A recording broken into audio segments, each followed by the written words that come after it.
So you've been thinking about getting display glasses. Well, barring the Meta display glasses, which are kind of handicapped in a lot of ways, there are two extremely strong options, and that is the Inmo Air 3s and the unreleased, well, I guess these are still unreleased too, and the RayNeo X3 Pros. These are both dual lens display, full color smart glasses. They both have AI assistants, they both have cameras, tons of similar features. So how do you know which one is best for you? Well, let's define each a little bit clearer. But first, if you appreciate me making this video and doing all this research for you, and doing a ton of testing, by the way, all I ask is that you subscribe so you can see more of the content that you want to see. Because I will do things like buy products at a premium months ahead of the international release just so I can test the products for you. So what are each of these glasses when you look at them? Well, the Inmo Air 3 is a completely standalone, dual lens display 1080p smart glasses that let you do hand tracking with the included Ring 3. They allow you to do triple screens, cloud gaming, and access the entire Android Play Store. There's also an SDK so you can develop apps for them yourself. It also has a 16 megapixel camera that allows you to shoot in vertical or landscape, an AI assistant powered by ChatGPT, and so many other features. The RayNeo X3 Pro is a pair of more discreet smart glasses with dual lens display, full color, that are tethered to your phone. But they also offer more conventional smart glasses features like live translation and captioning built in, the Gemini AI assistant, which I guess the AI assistant is on both, Maps navigation, which is really cool, and it says Android ARDK will be available, basically meaning you should be able to download Android apps on these too, but I don't think it's there yet on the pre-release model. So how do you actually choose between these? They sound really similar. Lucky for you, I'm gonna help you be able to better understand the differences so you can make whatever decision you wanna make. So if you remember, the Inmo Air 3 is standalone, RayNeo X3 Pro you pair to your smartphone and you have a companion app, all that stuff. So what does that actually mean? And what are the pros and cons to each? Because believe it or not, there are pros to having a tethered device. The pros of a standalone device is you just don't need your phone. You can go anywhere and just connect to Wi-Fi manually. You can connect to your mobile hotspot or Starlink. You can just not connect and use any offline Android apps that you want on the glasses. Still obviously use the camera and all that stuff. They're actually smart glasses that don't need anything else, and that is amazing. So the main single drawback of being standalone is that you can't access like your text messages or like your contacts list on your iPhone and just like call them directly like you could with, say, Ray-Ban Metas. Obviously you can download whatever messaging apps you want on here and, you know, like DM on Instagram or Messenger or WhatsApp or Discord or any of that stuff, but you can't text using your phone number because they're not connected to your phone. And that's the main drawback of standalone, but the pros, most would argue, probably far outweigh that. Now let's talk about tethered glasses. So the main benefit of having a tethered device is that a lot of the processing can be done on the smartphone, which theoretically would be better on the battery life of the actual glasses. And then secondly, that big thing I mentioned before, you can call and text people through the contacts on your phone number. So that is going to be a really cool feature. So now that you know kind of the difference between standalone and tethered, you can kind of decide which one is better for you. Up next is battery life. The Inmo Air 3s have a battery life of 7 hours. They easily last me all day. I mean, I think the battery life of the Meta displays is 4 to 6 hours, way less, and you only get one display on those and not that many apps, but they probably have a lot of processing being done all the time running through them. Maybe that's why they die quite a bit faster. The arms on these are also like a little thicker, so that's also probably a big reason why the battery life on these is just so amazing. Versus the RayNeo X3 Pro's battery life, which through combing a bunch of different resources, Reddit, all that stuff, because I believe these are already available in China, and those people are claiming the battery life is about 30 minutes, which obviously is going to be the main drawback of these glasses. And the biggest reason for that is going to be the style. I mean, the Inmo Air 3s, that's going to be their biggest thing that most people, I just like watching videos of them, might not like, is they might think they are too bulky. I personally don't mind. I've still worn these everywhere and no one's commented negatively. If anything, people just kind of think they're cool. But because of the thick frames, similar to the Meta displays, these can last 7 hours. Like easily all day. The RayNeo X3 Pros look like they're the size of like Ray-Ban Meta Wayfarers, which is crazy that you can have dual lens displays in those lenses and do all of that crazy smart glasses stuff. But that comes at a cost. Because it looks so much sleeker, the battery life is only 30 minutes, which means you're probably gonna have to plug a USB-C cord into the back of the glasses and probably be charging it most of the day if you're planning on wearing it all day. It also does have, you know, the camera and the sensor in the middle of the glasses, so the lenses look like they're a little bit farther apart, so it still does does look techy of a product, even though it's a lot sleeker. Which brings me to the next point, which is going to be design and style. So obviously, if you're just comparing what each of these look like, the RayNeo X3 Pro look more sleek. They're a lot closer to the Wayfarer style, even though the middle has that little extra length there. I think most people would argue these just look better than the Inmo Air 3s. Next is controls. The Inmo Air 3 offer a ton of different ways to control the glasses. You have the Ring 3, which comes with the Inmo Air 3s, and this basically lets you do hand tracking as if your hand is a cursor. You can adjust the sensitivity so that you only have to go like this to go across the whole screen, or so that your hand movements have to be bigger. Totally up to you. It's really easy to use. It works really reliably, more reliably than the Galaxy XR's hand tracking.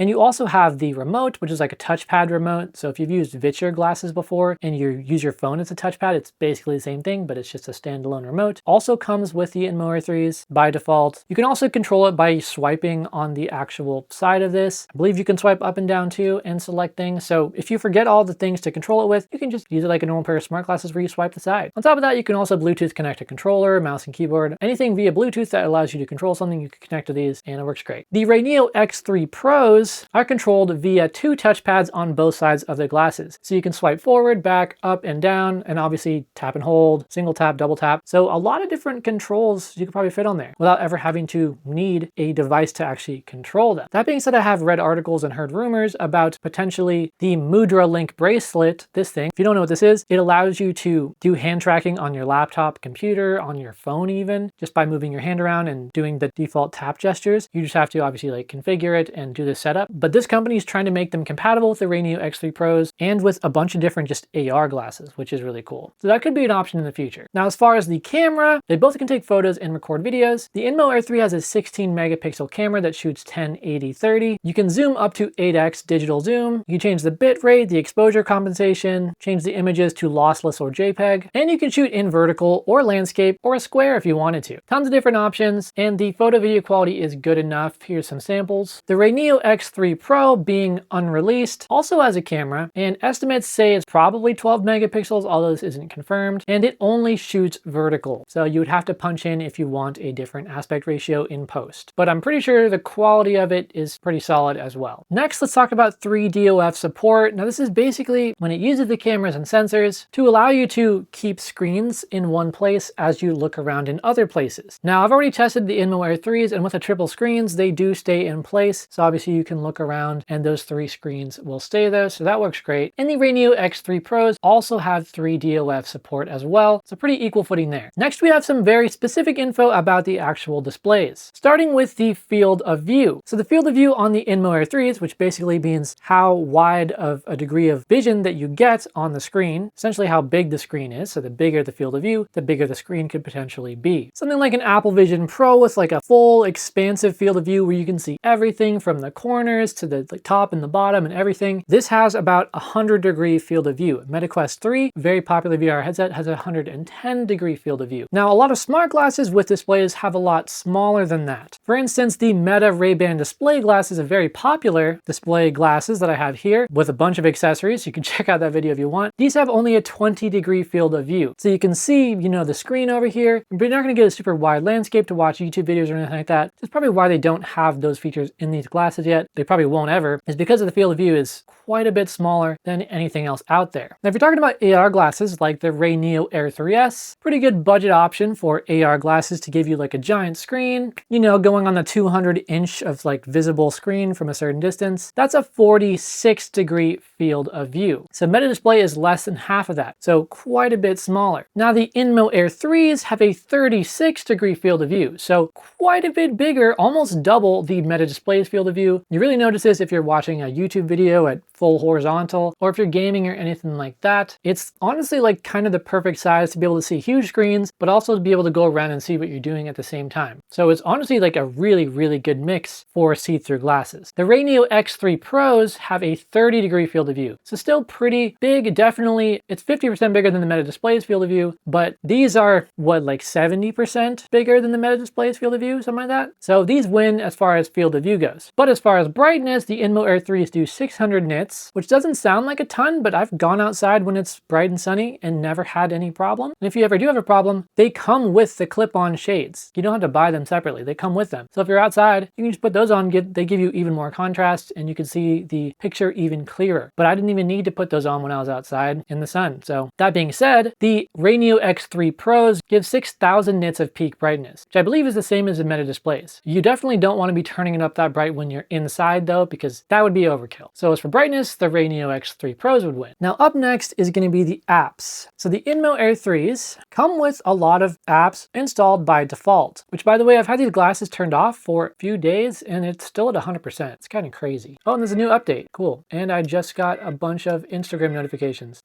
Cool. So notifications work on this. It's just like an Android phone, right? No, don't update immediately, please. I don't want to update. So as you can see here, you have this all apps button, which I'll show you in a second. You have the camera, gallery, which is really fun to navigate around. It's really easy. You have files. These are both web browsers that come by default on the Chinese version. You'll get stuff like Chrome probably on the international version. And then I've downloaded a bunch of apps. So let me show you some of the ones I've downloaded. Obviously there's the Inmo App Store, which has apps that Inmo has put in here individually. You'll probably get more like game type stuff in here, stuff that's more designed for like the AR experience, but also some other apps like lifestyle, entertainment, productivity, and as you can see, more AR experiences. But then you have other things like Peripheral, which just allows you to connect and set up like the Bluetooth, like this remote or the Ring, which I have laying around here somewhere. Then you have the Cast Screen button, which allows you to cast like your phone screen, which I've done with iPhone plenty of times. Sort of Word document apps in by default here. Space Multi is just you open this to enter the triple screen mode, and then you can open whatever apps you want in there, including you could have the camera as one of the screens if you want. But then as you can see, I downloaded another game, another web browser, but then you get the Play Store. So all the Android apps, like I was saying, they are all in here. So like Google Gemini, Peacock, TikTok, Reddit, Amazon Shopping, it's everything, guys, it's everything. But back to the apps I've downloaded. Spotify, I use that a ton. It's really nice to like be able to see your entire Spotify in this system. Like it's really nice just to be able to see everything and like get the full layout. So freaking cool. Obviously in this home menu, you can adjust the brightness, volume, all that stuff. And I could control this with a mouse and keyboard too if I wanted to. Like if I was at a desk or something, that'd be pretty cool. I have DuckDuckGo on here, Gemini, Google Docs, Google Maps, Game Boy Advanced emulator. How cool is that? Roblox, Xbox Game Pass. I think this might be Android games. Guitar tabs, super useful. I use that a lot. So I can like wear these and see the chords for whatever guitar song I'm playing and they'll scroll with me. It's so useful. It's crazy how useful it is. Obviously YouTube, Netflix, Prime Video, Instagram, ChatGPT, anything. Literally anything you want. It's super easy. And yeah, I love it. So many apps are available on this. It is insane. And another thing I love to do with these glasses is to just put up the Google Docs, because that is what I do. Is I take a lot of the notes and the sort of layout for my videos, bullet points, and I just put them in a Google Doc. And a lot of times that doesn't really translate to having a teleprompter because I'm not reciting a script. I'm just going off bullet points. So what I'll do, I'll open Google Docs on the Inmo Air 3s, have my layout right there in front of me, and I can just look at it while I'm staring right at the camera, and I'll know exactly what topics to go over during the videos. It's really cool. It's honestly so nice. I can only imagine if you're like a student in a school and you were giving a speech, hopefully they would know that you're looking at the Google Doc in front of you, but I guess they wouldn't right now. Not a lot of people know about these glasses. Okay, so what about the RayNeo X3 Pros? So you're obviously still gonna have the camera app, you're still gonna have the Photos app. You'll also still have the AI assistant. On top of that, you have other apps that are already built into the glasses, sort of like you're using Roku glasses or Meta displays. So you'll also have voice recording, which I believe lets you do AI summaries too. You'll have media, so you can open this to look at Bluetooth lyrics, just like with the Roku glasses, when they eventually support those in America. So it'll show like, you know, the song name, fast forward, rewind, that stuff. You also have to-dos / reminders, live translation / captioning, maps navigation, which is really cool, notifications. So because it's tethered, you can set it up to get notifications from your phone. So if you get a notification on your phone, whatever it is, it'll pop up on there too, which is really cool. And you can clear your notifications on the glasses as well. And finally, you'll also be able to obviously call people with the glasses through their contacts on your phone. So those are the main built-in apps in the RayNeo X3 Pro. Again, sounds like they're also incorporating the Android ARDK into there so that you'll be able to download Android apps too, like YouTube and Netflix, all that stuff. Which brings me to the next category, which is price. The Inmo Air 3s right now are going for $899, which is 18% off of their full sale price of $1099. But in order to get that, you have to use the link in the description to order them before December 7th. If you wait until after that, they're going to be $1,100. But if you get them before that, then $899. Again, the link is down there if you want to check it out. There's also a ton more information about the glasses if you want to read more about it. The RayNeo X3 Pros haven't announced their final price. They already released in China before this, but their full international price isn't officially out yet, but it is available on Alibaba for $15.99. So about $1,600. So the RayNeo X3 Pros, definitely more expensive. Pretty sure they'll be around that price when they launch as well. But I mean, they are a really cool piece of technology. They're a lot smaller, and you'll be able to get those Android apps, but you'll also get that inbuilt normal smart glasses functionality like live translation and that stuff, which is really cool. The biggest downside, I think, for anyone is going to be the battery life. So it's just whether or not you want to be able to have a cord plugged in throughout the day as you use them, if you are using them a lot. But what do you guys think? Which one of these glasses are you the most excited about? Or is there something else out there that you're waiting for? Let me know in the comments. Also, let me know of any other video ideas you want to see in this channel. Thank you so much for watching. Until next time.